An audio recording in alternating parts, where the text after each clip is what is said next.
What if Tank Davis, who can punch, who's a hell of a fighter, who is the top 10 pound-for-pound fighter, what if he lands a punch on this bigger guy's chin, right, who's not a professional fighter?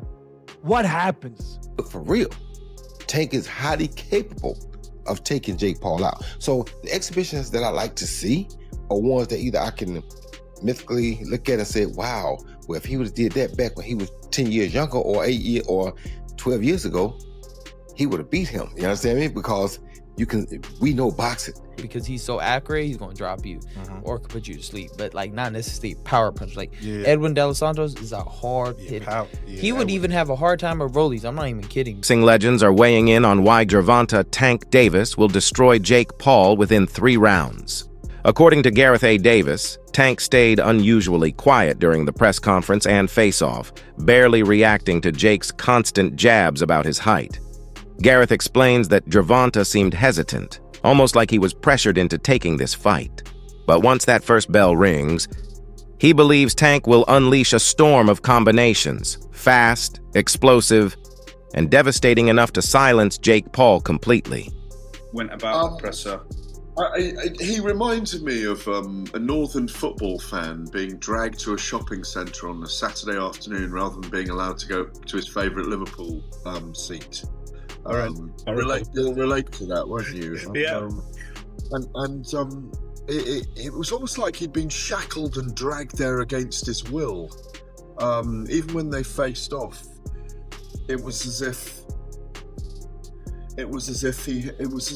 Jake Paul had a bad smell about him or something.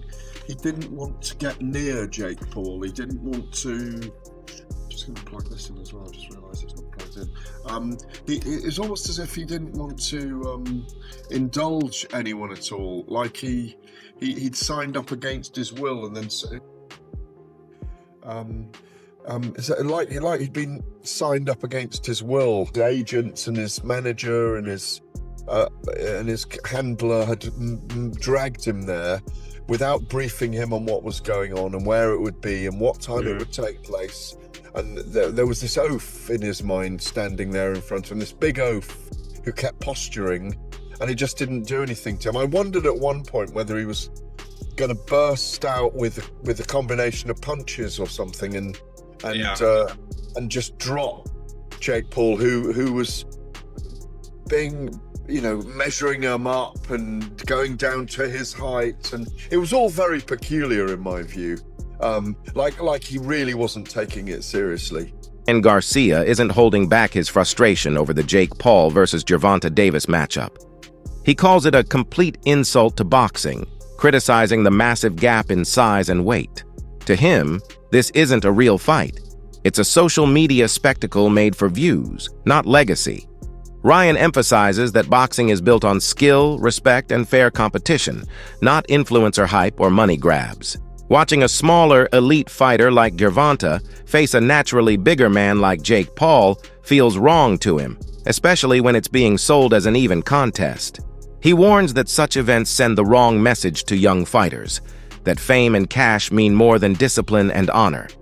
For Ryan, this isn't about entertainment.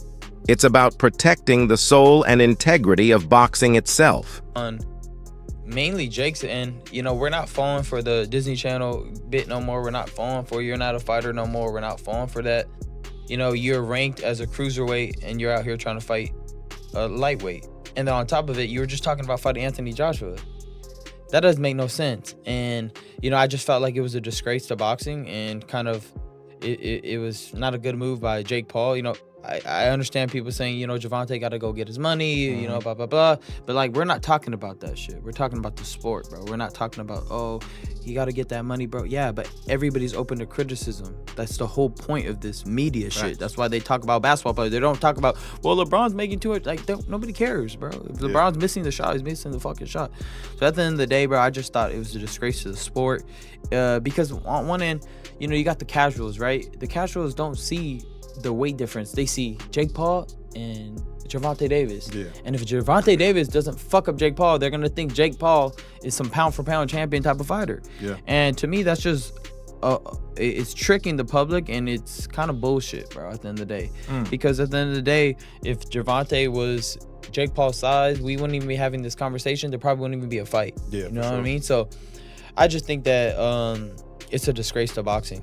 Well, we got to play devil's advocate, because people were saying, well, Ryan, you called out Jake Paul before too, so how would you say that? What do you have to say to the people that were saying that? Well, I'm way bigger than Gervonta Davis. Gervonta Davis is 5'4", and his last fight was at 133. My last fight was 147, and I walk around 170. So, I mean, 170 to 190, whatever, however big is not too much difference. But you got Gervonta Davis, he's actually really small. Like, when I fought him, he's small. Yeah. So I just think it's a very unfair fight. Nobody was complaining when Jake Paul was fighting Julio Cesar Chavez. Right. Nobody was complaining when he was fighting Anthony Joshua. And I still think Jake Paul's a cool dude. But shit, he's called me out on my shit. I'm gonna call him out on his shit, bro. That's a fucking disgrace of a fight. Yeah. You know it. Just like the Mike Tyson, low-key was a disgrace, but we accepted it. But he was 60 years old. I mean, right. What the fuck are we talking about 60. Here? That's crazy. Sean Porter analyzes this matchup through a veteran's lens, calling it a reflection of where modern boxing has gone wrong. He argues that today's fighters chase quick paydays instead of lasting greatness. In his view, Gervonta Davis has joined the list of fighters choosing money over legacy. Porter recalls an era when champions risked their records to earn glory, not brand deals. Now, he says it's all about social media fame and sponsorships. While Porter admits Tank is one of the most talented boxers alive, he believes this fight against Jake Paul is a sideshow that wastes his potential. His criticism goes beyond Tank. It's aimed at an entire generation of money-driven matchups that, in his words, are slowly eroding boxing's soul. But why are you doing that? How do you sort of see this scenario now for him? Yeah, I don't really know how to feel about it, what to really say about it. I've only been asked this when it's been presented to me. That's when I think about it. And I can't really come up with a good answer for it. In a lot of ways, it doesn't make sense to me. Of course, we know the size differential, and the list goes on from there. I don't know, man. I think we're entering a generation now, or a phase now where fighters, I don't know if it's fighters, I don't know if he doesn't care about the legacy, or if he feels like this fight doesn't matter, I'll get back to the legacy. I just don't know. This is truly it's not a legacy fight, but of course it is a generational money fight, so. Many analysts argue that the real problem isn't just with the fighters, it's with the audience. They say the modern fan base fuels this circus-like era of boxing.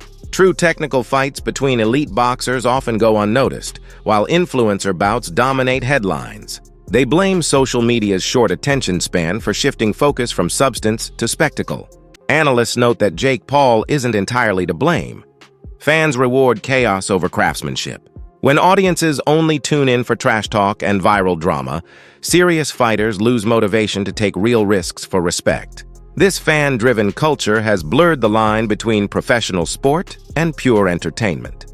Real champions fight for belts, influencers fight for clicks, and as long as the fans keep buying, the industry will keep choosing spectacle over sport. Boxing has evolved to where it's at.